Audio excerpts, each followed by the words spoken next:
Welcome to Season 5 of the Neurodiverse Voices podcast, the podcast that gives a voice to the neurodivergent community. My name is Andreia Costa, and I am your host. I am also the mum to a beautiful 9-year-old autistic daughter, and she is my world.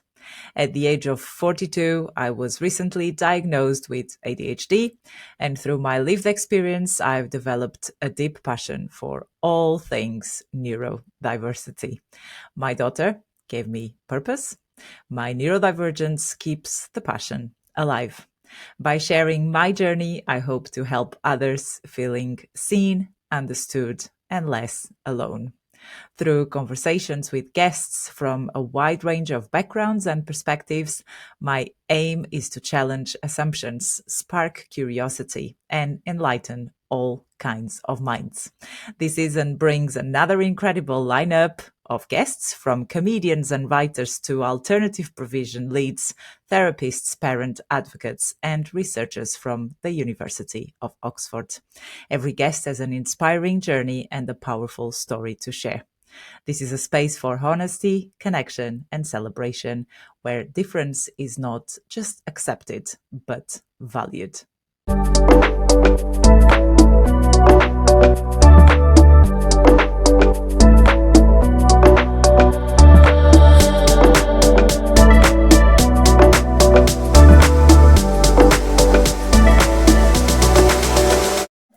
Hi, everyone. Welcome to the first episode of Season 5 of the Neurodiverse Voices podcast. And I couldn't have wished for it to start in a better way with a very special guest today. He's another member of the Richardson family. So I've interviewed his mom, his brother in the past, and now I have the chance to meet him. He's late diagnosed ADHD as well, and he's day or / evening job is as a comedian. Welcome to the Neurodiverse Voices podcast, Matt Richardson. Thank you very much for having me. You've got, 3 of the 4 family members now. You've got 1 left and then you've got the full sweep. Yeah, exactly. I think I need to reach out to your dad. Yeah, absolutely. Just so you can, we're like Pokemon, you've got to collect us all. Yes, exactly. I'm not doing it on purpose. You're just lovely people, an amazing family. So yeah, I'm very glad to have this experience. Thank you for having me. With all of you. Thanks for being here. Okay, so let's start from the beginning, as usual. So many listeners or the audience will know your mum, Mandy, and your brother, Alex, who've been previous guests in the episode. So can you tell us a little bit more about how it was from your perspective, because we know their perspectives, how it was like to grow up in your family? It was very positive. As you know, you've spoken to my mum and she's sort of very supportive and she did lots for Alex when he was growing up.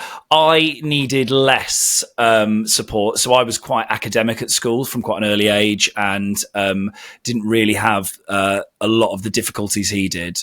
But, you know, I guess it was great. And then when Alex came along, he's quite a bit younger than me. There's 8 years between us. Mm-hmm. So when he was, going through the diagnosis process and things, I was already at secondary school. So I was kind of slightly more independent. So it didn't really affect me too much. Yeah. And have you ever felt like, with the attention being focused on Alex, that you missed something out? No, I didn't, because it never felt like there was attention in one place and not another. Like, they were very good at sort of making sure that I didn't feel left behind or left out by, Alex needing extra things. And it never felt like that as a child growing up. I never felt like I was losing out because they needed to give Alex more, ever. Yeah, and I thought that's the case from what I've heard and from what I know about the Richardson family. So yeah, and so you've only been diagnosed ADHD recently, so you kind of grew up being neurotypical. Yes, that's what you thought at the time. So how did you understand Alex's autism when you were younger, and how did you support him throughout the years? if I'm honest, when Alex was young and I was a teenager and Alex was, 5, 6, 7, I found it quite difficult because he would, ask a lot of questions. He'd always want to be sort of coming into your room and doing things when, as a teenager, you don't necessarily even want. Of course, you don't. It's a younger brother situation, isn't it? More than anything else. So, if I am honest, it's taken me a lot of learning over the years to be much more patient with him, and the things that Alex would find hard and the things that he would find stressful that I had no concept of being stressful, certain situations like traveling, going to the airport, all these things that he found amazingly overwhelming. I had to become more patient, and I probably had times where I wasn't as patient as I should have been as a teenager. And even as an adult, I will get times where Alex and I are very close. We talk all the time, and I will find myself being shorter with him than I should be. I'm not a perfect example of someone who has a neurodiverse person in their family. Like, I do still find occasionally it is difficult, when he wants to tell you the same thing several times, or, I know I've got ADHD. Our brains work at very different speeds. So he'll be telling you a story and really thinking about it. And I'm going, let's get to the next bit, please. So that can sometimes be a bit of a tricky dynamic. But as we've gotten older, I've learned to be much more patient, and I've learned to be better with him. And we are close. And, I absolutely adore him. He's definitely the best of the two of us. Yeah, it's the conflict between ADHD and autism is quite interesting, isn't it? But it's something that you learn to understand, and it's a constant learning journey, basically. Yeah, and especially because it's only the last few years, as people have talked about ADHD more, that I've kind of there's been inklings that I've got it. I've always been very energetic and, sort of distractible, disorganized, all the classic ADHD things. But because I was academic and I wasn't badly behaved, back in the 90s and early 2000s when I was at school, the perception of ADHD was, oh, they are naughty. Yep. Which obviously isn't the case, And I think because I could get away with sort of coasting a bit in certain subjects, like if I loved something, I would, give it my all. But I found that, I'm only just learning that those were flaws that were that. Yeah, it's the hyper focus and all those things. And I think actually, like my mum, we had an interesting conversation when I first got to, because she was the one that sort of a few people had, if I'm honest, a few people had said to me, especially as people were getting diagnosed, a few other comedians. That is another thing, is loads of comedians have got ADHD. And they all act surprised about it, but it's the perfect job for someone with ADHD because it is irregular. There's constant ups and downs, like, the dopamine hits and, how unsure you are about where things are going, that kind of like stress appeals to people with ADHD. It's different every night. You're in a different place every day. It's constant, it ebbs and flows, like you'll be really busy, then there's nothing. That is unique to an ADHD person to want to do. I've got lots of friends who think my job is absolutely awful and they couldn't imagine living the life I live. And I couldn't think about doing anything else. And loads of comics have got, it's become a hack subject in comedy. Everyone's talking about their ADHD. And I think those things, like my mum and I were chatting. Sorry, I've gotten distracted. It's okay. But my mum and I were chatting and she went, oh gosh, like, I think you should go and get diagnosed. I know more about it now, working with kids with it. And she offered to pay for me to go and get diagnosed. So I did. And absolutely smashed it. 10 out of 10 on that test. He was I've got a lot of it, both sides of it as well. But when I got diagnosed, my mum sort of did have a moment of reflection with me where she was like, oh God, maybe your life would have been different if we'd have done this, decades ago when you were younger, if we'd realized. But she went, no one ever said anything. No one ever told us. And actually, what they're like as parents, at 18, I decided I was going to be a comedian. I started doing gigs and they were super supportive. And then a year and a half later, dropped out of university to be a professional comedian. And they supported me through every step of the way. So even though there wasn't necessarily that support for ADHD early because no one knew about it like they do now, I think they've really made up for that in my life when I've made unusual choices that are linked to that and been incredibly supportive with it. Yeah. And I think that's key, right? Yeah. If you have, even if you're not aware, and there's a bit of a conversation going on at the moment between, is the diagnosis really needed for you to get the support you need? Yes, in certain aspects, in certain cases, possibly, but not in all cases. Yeah, at least if you have self-awareness. Absolutely. And also, look, I mean, for years, it's kind of, people have said over the last few years, and I've been like, yeah, I probably do have it. I ended up coming around to the diagnosis because I wanted to try the drugs. I wanted to see if they would be helpful. And that's when I started to be interested, is when I knew more about that side of it. And I knew people who were taking them, and it had really improved their life. So that's, for me, like getting diagnosed, I think for a lot of people is a kind of a tricky moment of reflection that, what they deemed their self, like my mum said about Holland and, what my mum said about Holland and Italy. I wasn't bothered about going to Holland. Like, the guy who diagnosed me, Gavin, who was brilliant, Gavin Partridge, did say to me, he went, people do go through a period of mourning. This is a difficult time. And I didn't go through the grief at all. I was like, yeah, that's fine. I would like the help, please. So that, because I had that goal, and also I was kind of like, I was comfortable with myself and I knew what I was like, I think it was much easier. Yeah, definitely. And it's also very interesting to learn that there's a whole conversation about ADHD and comedians. Oh my God, we've all got it. Like everyone, like it makes total sense. You do a comedy club now, and there's like 3 comedians on, and if you're on last, you're like, I can't do my ADHD material because they've all done theirs. Like, and you don't need everyone talking about it. So it does feel strange, but I guess it's like any neurodiversity. I think you do find each other in life, don't you? Even if you don't realise. Yeah. You end up, like Alex once said to me, he went, I can't believe none of my friends are autistic. I'm like, they've not been diagnosed, Alex, but they probably are, having met them, And that is not a bad thing. But yeah, we've all converged to that weird job. And also it helps because, I'm not good at admin. I'm better now that I'm medicated, but I've always had, since the age of 19, 20, I've had agents and things like that in my life who sort of do all that for me. So I've found a life where I've managed to get through, because a lot of the things that people with ADHD struggle with, I don't have to do. So when I got diagnosed, Gavin said, he was like, look, if you worked in an office, we probably would have done this 10 years ago. Yeah, because it would have been more evident. Yeah. Whereas actually, like, the life I lead is perfect just to coast with it. Yeah. Very, very interesting.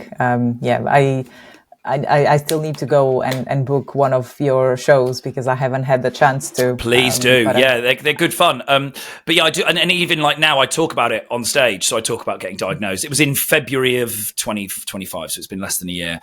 And I talk about it, and, it's all jokes about it, but and loads of people are coming up to me going, oh, I got diagnosed late. And like this one woman came up to me in Reading the other week, and she'd been diagnosed in her 50s. And a friend of mine is going through it in her 50s because as she's hit perimenopause, she has said the symptoms have gotten much worse. So all those changes in her body have made her realize that actually probably she has ADHD as well. And that's really interesting too, that I think as the physiology of your body changes, they used to just say women got dotty or, oh God, she's got really scatty. But you're like, actually, as her body changes, the symptoms are getting far worse for her. And that's what it may have always been. Yeah. And I joined that club, not being sure yet if I'm perimenopausal, but I'm waiting for an assessment as well, because I relate. And when I relate very much with what you are saying, when I look back, there's so many things that make sense. So let's see. Do you find, so were you diagnosed with autism or ADHD, or no, you've had none?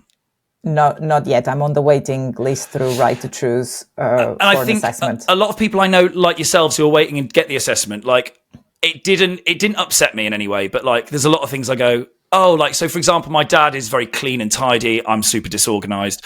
And like, he used to give me a really hard time for that as a teenager, and he just thought it was me being a typical lazy teenager. And you look back and you go, oh no, like actually all of that was kind of symptomatic of what I was like, was of my ADHD rather than just I was being annoying. And I look back and I think, oh, maybe that would have been useful to know that back then and make the adjustments, or be, take Ritalin or whatever it would have been as a child. Yeah. But now I look at it and there's a lot of things where I go, oh, I'm just more forgiving about how I am. And I often with my life, I will take on loads of stuff. Like I love, filling my diary and all that. And then I burn out quite quickly and then have to cancel things. And actually now I've got a diagnosis, I'm much more aware of that's a problem that is unfixable. Like, I'm not just going to be fine one day with taking on loads and then having to pull it out. So I'm trying to be a bit more gentle with myself and forgiving with a lot of things. So, like, for example, today we're doing this, and then I've got, I'm going to London to do a tour show, and normally I would have tried to fill my day up. I'd have done loads of jobs if I was having one of those days. Or even when I first started taking the meds, I'd have had a full day of like, I need to do the lawn, I need to do this and that. And then I would be knackered and I'd really crash in the evenings, especially with the meds, because that is a problem. That could be a problem anyway. But now I've had a very easy morning. We'll do this. I'll probably try and have a snooze, and then I'll get I'm just trying to I'm trying to not overload myself, because I know that that's what I've always done, and then I don't achieve what I want to achieve. Yeah, I know the feeling. It's exactly the same with me, because I work Monday to Thursday, almost a full-time job. Then I have this, then I have coffee mornings that I run for parents. Then at certain times of the year I go to school and talk to the children about neurodiversity. Alex came once with me I know, at the beginning of this year. So and then my brain has so many more ideas, and I just want to do everything. But even though I don't have a diagnosis yet, and I don't know, I met the criteria to be put on a list, so I'm almost certain, at least, of the ADHD. But with me is what we just mentioned, actually, the conflict between potentially autism, because I really need the structure to function. And with my daughter, she's autistic. We also put her on the assessment list for ADHD now, but this house is always a mess. And I'm a bit like your dad. I like organized, clean spaces for my brain to have the head space and for me to function. But there's, she's messy, but I understand that it's how she is, so I support her that way. But then it's the conflict between her needs, absolutely, my needs. But there's also conflict within. Like, I function really well in tidy space and organized spaces. And before, I would have, every few months we'd go, right, I'm organizing everything. I'm doing the garage. I'm doing whatever. I'm going to sort out this, and I get halfway through it and stop doing it and not finish it, obviously, because that's, how ADHD is. But then now I'm much better, but I'm also better at going, I think the same in, you're doing your own thing, like you're running a podcast and things. And I think there's a bit of you that goes, I always need to be doing stuff, and also culture now is the hustle culture of life, that, you always need to be working. What have you got on the side and all this? Whereas actually now, even today, I've done a load of bits. I've done some emails. I need to do some video editing, which I'll do on the train. But I go, actually, I'm going to go and have an hour. I just lie down. And even if I don't sleep, I'll just chill out and listen to a podcast or something. And having those moments for yourself that actually I've realized I need to function because I'm wired differently compared to people who don't need them. Or even when I'm sat, really into it, like doing whatever, like admin, writing, I always, now I go, I need a break because my brain's different, rather than, I'm lazy and I can't finish something. Yeah. You change the narrative of and that's been really helpful, actually. And actually, I've gone and found lots of things that other people with ADHD on like forums or whatever say really help with them. So before, I would have never thought to have a to-do list and things like that, and would never even have crossed my mind. Whereas now I need a bit more organization in my life, but I've got the wherewithal to do it because the medication pushes me into wanting to do things and just makes me think about things differently a little bit. Yeah. Just gives me that breath almost to then go, this is what I need to do today, rather than everything being manic all the time. Yeah, definitely. I've never paid a tax bill on time before this year, even though I know I need to do it. And it's not like I'm going, I don't have the money. Like, I put the money as, I'm terrible with money. That's another big thing for me. I've always, I'm shocking with money, but I have a bank account now that splits it all up for me. But even before, it was splitting it up for me. And I go, I need to pay that today. And it's a 30-second job. And then I wouldn't pay it. And then I'd get fined. Like all these things that you go, why was I like that? And you go, well, I couldn't help it, but we're not designed for this world. I'm sure when we were all living in caves, we had a very specific function, people with ADHD. Yes, me too. But we don't, but office life has taken that away from us. Yes, definitely. Okay, so looking back at and going back to growing up, what are some of the standout memories that you have growing up with Alex? Well, with Alex, so there's so many. He's a really interesting character because his disposition is so beautiful. You know, if we could be more like Alex, my other half and I often say, like, God, if I was more like Alex and just looked at the world a bit like Alex. And he's been like that since he was little, you know, like he's always just been a ray of sunshine. Like whatever's going on, Alex can just cheer you up, or, you know, he loves a cuddle. You know, when he was little, he really loved a cuddle and all that. And even now he'll like giving you a cuddle. And he's just a joy to be around. And like we went away for his 21st. I took him to Orlando for his birthday because he loves theme parks. And we went, and, you know, it was almost better than going with a child because you're looking at it through his eyes. And like, I like all that stuff as well. But just seeing it from his perspective, I think makes experiences richer. Yeah.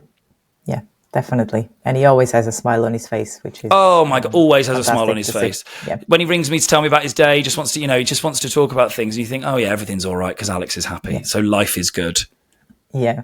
And what about you? What with... So we talked, with growing up, anything that stand out as a memory. You talked about challenges. I mean... Maybe one of the strengths.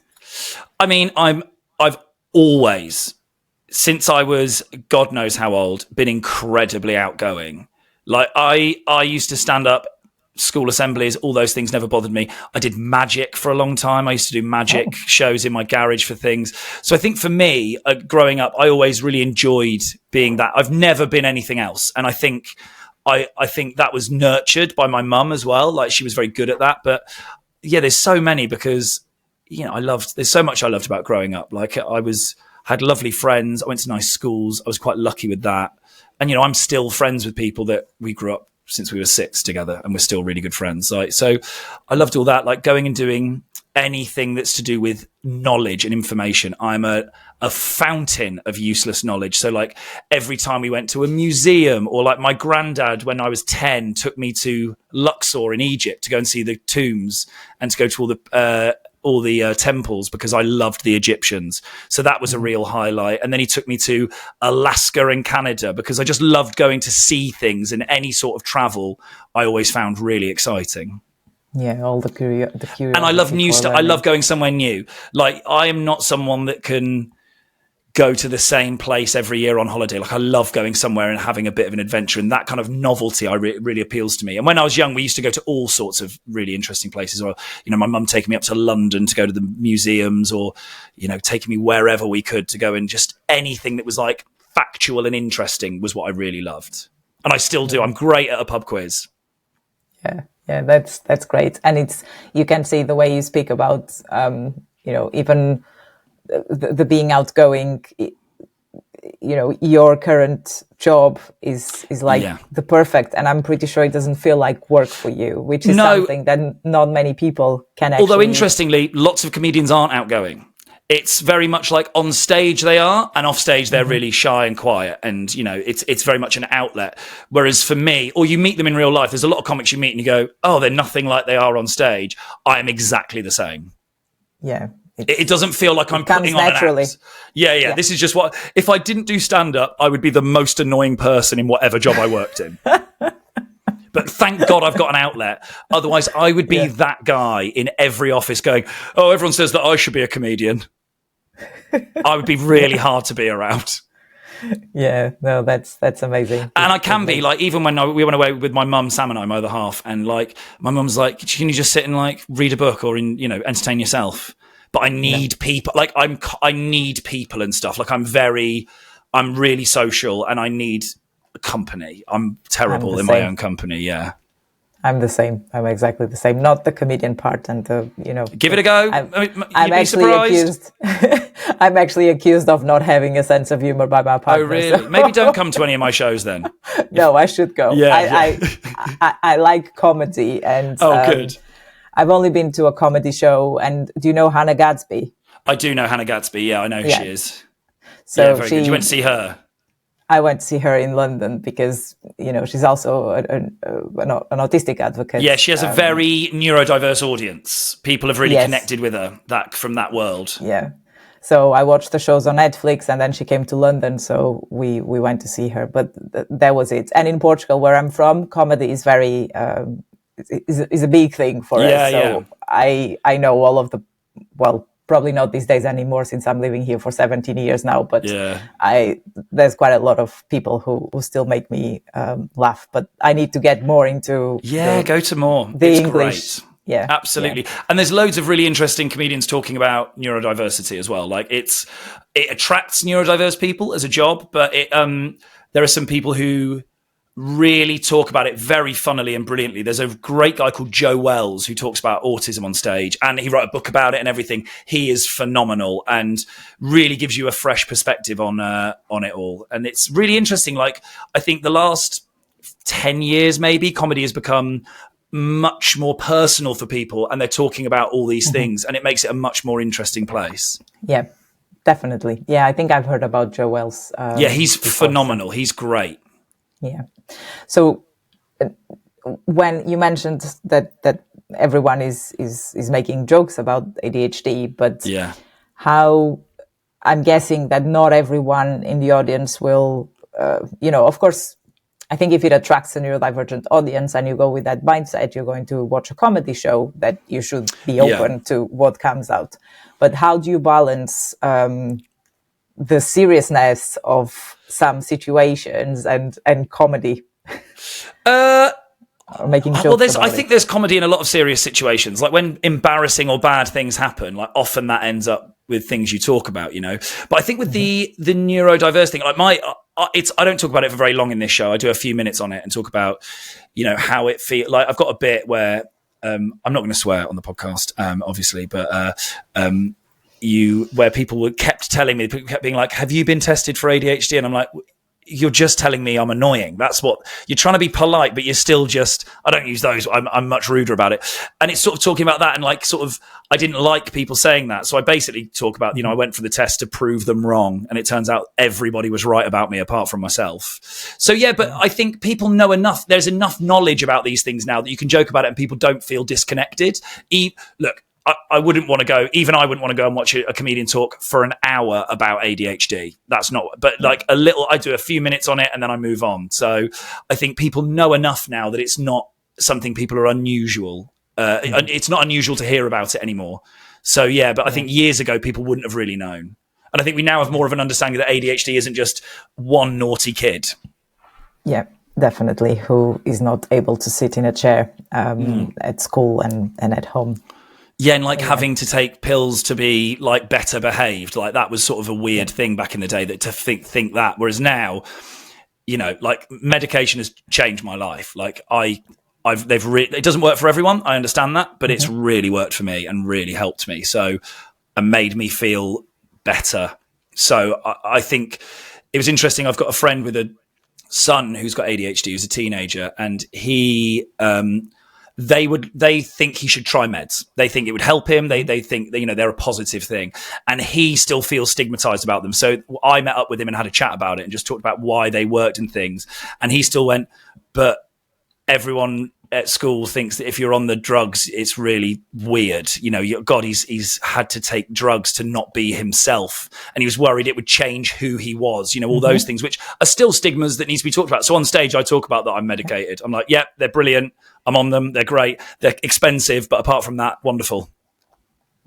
Yeah. Yeah. We need to normalize. But people are still weird about things. Absolutely. And like, I have OCD as well, which is apparently quite common with ADHD. Not the cleaning type, obviously. You can't have that with ADHD. But I've been on sertraline for that for years, on and off. And I remember when I first went on that, I was really embarrassed about it. And I think people still are embarrassed about those things. But if I had high blood pressure, I'd take the meds for that without even batting an eyelid. If I was diabetic, I would have insulin to make my life livable. And with these, that's how I feel about it now, is exactly the same. Yeah.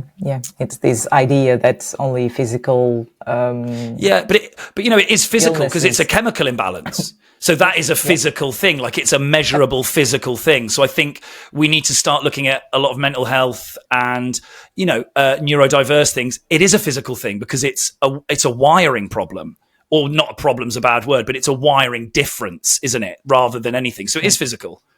You know, it can be measured. So yeah, and like, and they're not for everyone. Meds aren't for everyone. I understand that, but I really like mine. Yeah, that's good. That's good to hear that you have that. I've used spreadsheets for the first time in my life. They're brilliant.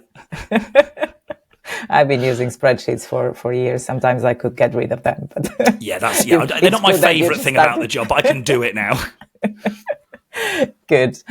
Okay, and if you and Alex had to do a comedy double act, what would it be called?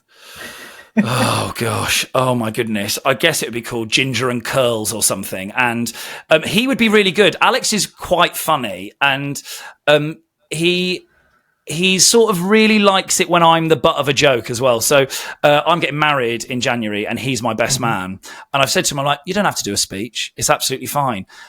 And he wants to. And I'm like, no, please don't, because you'll say some really funny things in front of all these. There'll be loads of comedians there and they'll all think he's funnier than me. Like, he's got a really good sense of humour and he comes to loads of comedy with me. Like, so I think he'd be quite good, really. I think his timing wouldn't be brilliant necessarily. Like, sometimes with a joke, he sort of messes that up, but he's got a funny mind. Yeah. That sounds good. And I think, it would, it's so, he's so confident as well. And that's something that's been really nurtured by mum and dad, really. Like, I was born like this. Alex has become who he is through them. If anything, they've tried to like pull me back a little bit, like a little bit too much. Like, you know, whereas Alex was always worried about people making fun of him and things. I didn't care. Like, who cares if they're making fun of me? Like, I went around school for 2 years as an 11-year-old and a 12-year-old with everyone calling me Doris, and I was an honorary girl. I don't care. Like, I'm shameless, whereas Alex has had to nurture that side of him, and it's really come out. Yeah, but that's really good to see that you could be yourself and you don't care. Totally. And we are, Alex and I are chalk and cheese on paper. Like, I am the opposite of Alex in almost every way, really. You know, like, he was quite quiet. I'm very confident. I was quite academic. He struggled with that things. I'm incredibly handsome and he is, red-haired. and I think it's, and there was never a time where they tried to make him like me, like very early, like we were so different. And I think there was never a sort of comparison between us, which is really nice. Even when I started doing things like, when I was doing stand-up and started doing television and like hosting TV shows, like there was never a moment where like Alex was made to feel like he was, I'm doing all this, so he should be trying to do that kind of thing as well. Like, he's always been told that he's got his own path and that's what's important. And same with me. Yeah. That's amazing. And what do you have, like, the funniest classic ADHD thing you've done, either at a younger age or more recently? I mean, I got through 5 debit cards in 8 months once because I kept losing them. How about that? That's a bad one, isn't it? Yes, 5. That's classic ADHD. I had to stop buying. I had a nice wallet, and I had to stop buying nice wallets because there was no point, because I wouldn't keep them.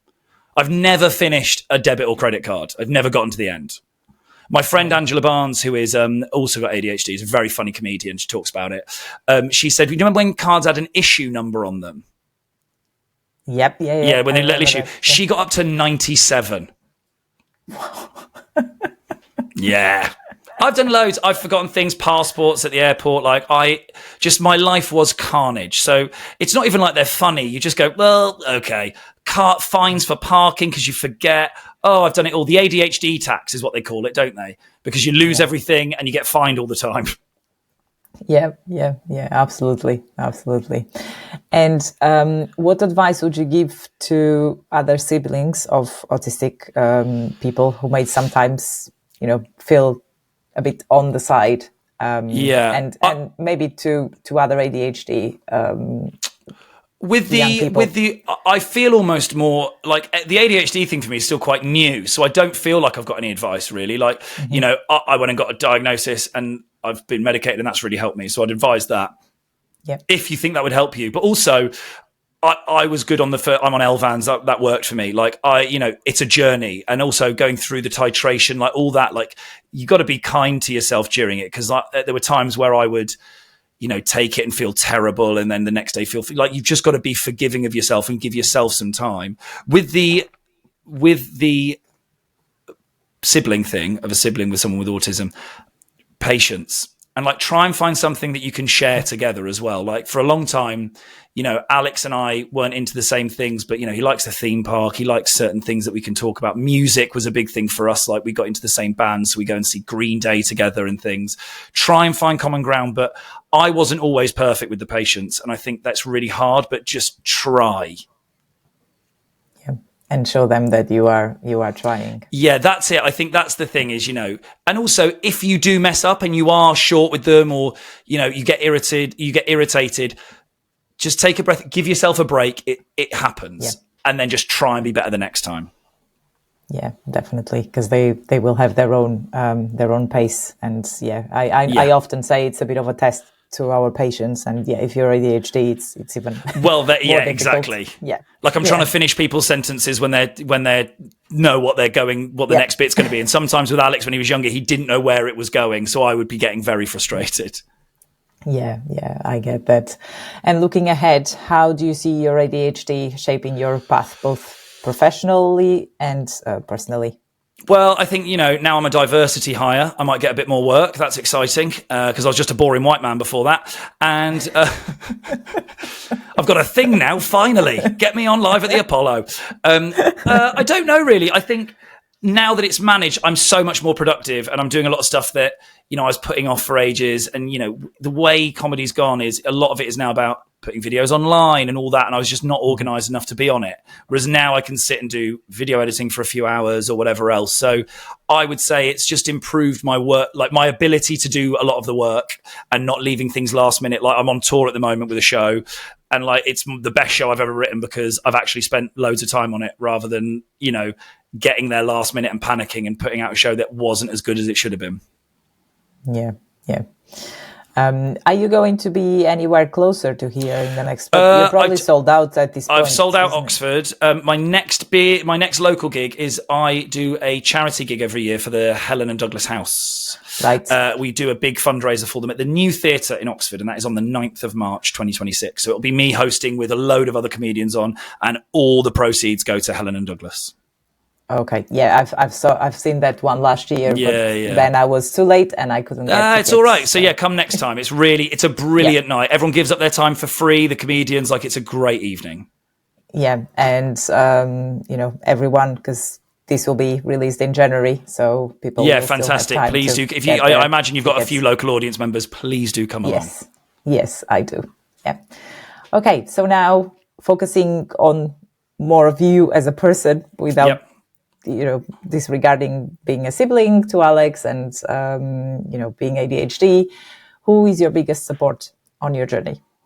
Oh, mum, definitely mum. Like she's been great. Like I remember, you know, even when I started doing stand-up and I was 18 when I did my first gigs, and then you enter, there's like big comedy competitions when you're new, and I got to the finals of one of the really big ones. And basically, you know, I was the first person in my family to ever go to university. I'm the only person who's ever been to university. And it was going well and there was momentum. And my mum was the one that went, go and do it. Like, don't think you have to do uni and you'll regret it. Go and take the risk. And you can always go back, but you need to live. I remember her telling me, she goes, there's nothing worse than being on your deathbed thinking, what if? So go and do it. And like, that was amazing. And then when I started doing it, you know, my dad was brilliant because, you know, I used to go out gigging, but he said to me, you need to treat it like a job. So you gig 5 nights a week. And then, because he worked from home a lot, I went, okay. And he went, what I'll do is you get up in the morning, once you've had 8 hours sleep, you're up and you're doing emails or you're writing. And he was really on me and like made me gig loads. And then I've been really well known for years for like my work ethic on the circuit. I do so many shows. And that was them going, okay, do it, but let's do it properly. And that was really good for me. And they were my biggest supporters when it came to that. Without both of them saying those things, I think I would never have been here. Yeah. Our parents are very important. Yeah, totally. And also, can you imagine like your child turns up and goes, oh, I'm going to drop out of university to be a stand-up comedian. And because, you know, when you start doing stand-up, loads of people do open mic nights and things, you know, of that, it's a very steep pyramid where the people who start versus the people who where I am now, it's like 1 in 1,000, you know, like the chances aren't good you're going to do it for a living. So the fact they were so supportive of such a left field choice really shows the kind of parents they are, I think. It's easy to be supportive when your son wants to be a lawyer. Yes. But when your son goes, I'm just going to drive up and down the country getting £20 a night maybe to begin with to see if this goes anywhere. It's a really hard thing to go, yeah, we're behind you. Yeah. And they never, ever questioned it. Yeah, you start thinking about the uncertainty and even now my dad stresses, and I'm self-employed, right? Like, there's times where, and it's not a linear career. So there's been times where I've been really busy and then not quite as busy and then busy again. So they still worry about me. Like my mum often tells people, she goes, we worry more about Matthew than Alex. She goes, we worry far more about him. Yeah, because sadly arts, it's a nightmare. I could be podcasting, only podcasting, I wouldn't mind, but sadly it's really hard. Podcasting is a very big market now. It's really, I've got a podcast, I don't make any money off mine. It's a nightmare. Yeah, it's the same here. This is all for the community, and it's amazing. It doesn't feel like work, but it doesn't give you a living, and it doesn't pay your bills. Exactly, for sure. Yeah. Okay, so and what do you do to treat yourself with regards to your well-being? Any activities? Well, look, the thing is, my hobby is my job. So I love doing that. I love a holiday. Like I do like going away. I also, I'm quite simple really. Like I love sitting in and watching 6 hours of television just to like decompress, things like that. Like I'm not hard to keep happy, really. Like I'm very, very easy. Even with the travel sometimes, because I'm away so much with work, sometimes I just can't wait for 4 days sat in my living room doing nothing. Yeah. And then being asked to do all the jobs that I've not done. Yeah, I bet. Yeah. And who is your biggest inspiration? Oh, gosh. Alex. Always. Like I look at that boy. And, he's had a very supportive life with mum and dad and, the family and all of our friends and everything. But life has thrown him some curveballs and he gets up from them so quickly. He's had some difficulties at jobs. He's had all sorts of things happen. Even when he was younger with school and things, it was hard. Like school was really difficult for him and he never, ever stopped trying. Like that boy is a freight train. Like you cannot stop him, especially when he's got his mind set to something that is happening. Yeah. And I think that is incredibly inspirational. Definitely. I am one of his number one fans. Yeah, absolutely. Same. Yeah. And I don't know if you're into Marvel or DC, but if you were a superhero or had a superpower, what would that be? And how would teleportation. You use it? I would teleport. Okay. That would be my superpower. I drive 35,000 miles a year. I'm in the car all the time. All I want to do is get there straight away. I'm very impatient. That is an ADHD thing. If I could teleport everywhere, life would be perfect. Yeah. And can you think of a way to make the world a better place? How you would use the power to make the world a better place for? Do people do that? I realized that my power was entirely selfish. Like, do people go, well, I would be Superman because I could help other people? And I've gone, I want to get places very quickly. Yeah, that doesn't bode well, does it, for me? Actually, I think Alex said Superman and your mom said Christopher Reeve. Oh, yeah, I listened to her podcast. Hers was a very inspirational one. No, I don't care about, I just want to help myself get to places because I'm terrible at being late. So it'd improve other people's lives because I'd be on time. How about that? Fair enough. Yeah, look, they're both very lovely and selfless. I am the self-obsessed. I'm not a narcissist, but there are traits. And you mentioned music, that it was one of your common interests with Alex. Yeah. If you were to choose, this might be a difficult one because it's quite difficult to choose only one song. But if there is one song that kind of resonates with your life or your journey, what would that be? It's very difficult, isn't it? I think I don't know really. Like I don't think, because my life has been so varied and different, over the years. Like there's been so many weird things and it's been very unusual. We'll go for some Green Day because that's who Alex and I like together. Basket Case, that'll suit me. Like because I am a bit of a basket case, I think. I don't know that one. I need to, or I might know it. It's I'm about just not clicking. It's about being all over the place. So that's about right. Oh, okay. Yeah, that sounds about right. yeah, it's about right for me. And if you had the chance to go back in time, what would you tell little Matt? Make more jokes in class. Don't listen to the teachers. Every time they tell you that won't get you a job, it will, and you'll have a lovely time. Yeah. Make more rude jokes in class, because one day that'll get you flown around the world first class. Enjoy yourself, kid. Get better. Yeah. No, I'd go back. I don't think I'd tell myself anything. There was never anything I needed to ever be told. Mm-hmm. I was always told the right things by the people around me. So I don't think lots of people do need to go back to their younger selves and say, you need to do this or that and you will be okay. I always felt like I would be okay. There was never a doubt in my mind that life would be fine because of the support of my family. Yeah. And that's amazing. Maybe stop singing Phantom of the Opera in the playground. That is annoying. That's what I'd say to him. Yeah. That sounds like the right thing to say. That was a bit weird. People thought people did not like you for that. And finally, if your heart had a voice, what would it tell us? If who, sorry? Your heart. My heart had a voice. What would it tell us? Oh my gosh. I don't know really. That's a really good that's a really hard question. It would tell us that everything is great. I am a very happy, sort of content person, and that's coming from my heart. Yeah. That's a very positive way to end the interview. So yeah. Thank you very much. You're very welcome. We need more positivity. Absolutely. I'm very glass half full.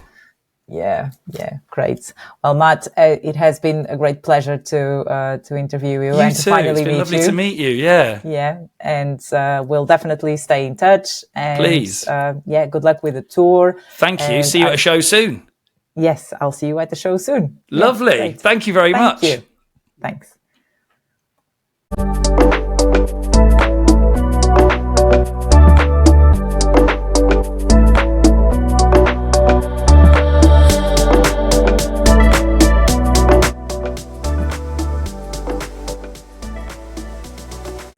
Thank you for listening or watching the Neurodiverse Voices podcast. If today's conversation resonated with you, please know that you are not alone.